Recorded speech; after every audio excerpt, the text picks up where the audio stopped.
Tužjanca 2019.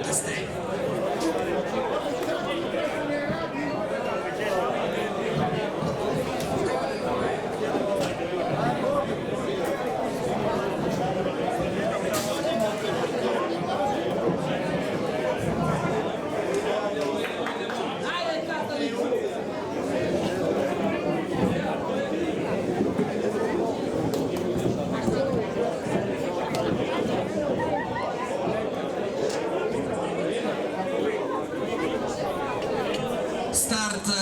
Tužjance 2019. načelo Rajton Win, druga pozicija za Velvet Dancer, tamo spolja na deobi treće, Nader 3, ipak treća pozicija za Grumetija i Andor Anđela, i za Grumetija parkira na Early Stardust sa Dejanom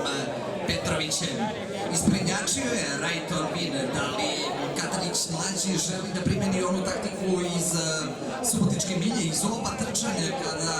od početka gospodari stazom Rajton Win i Dejan Katanić prva pozicija, na drugoj iz polja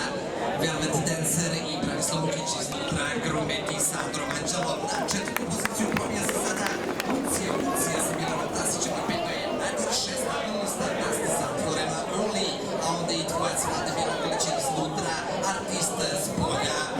Kvik Vjervil Uncija ispred Kvika, a na čelu i dalje ništa se ne menja. Prva pozicija za Rajton Win, za malo je u prednosti u odnosu na Grumetija, Velvet Dancer i Branislav Mukić, Grumeti na trećoj poziciji, ali ne da se Anđel, četvrta pozicija za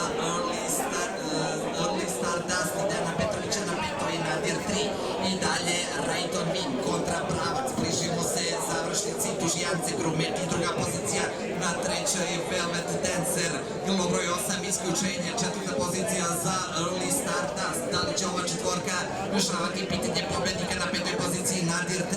i dalje Rajton Win i Dejan Katanić, krstari stazom Kličkog kluba Bačka, druga pozicija Grumeti i Andor Anđel, na trećoj Velvet Dancer, na četvrtoj skroz polja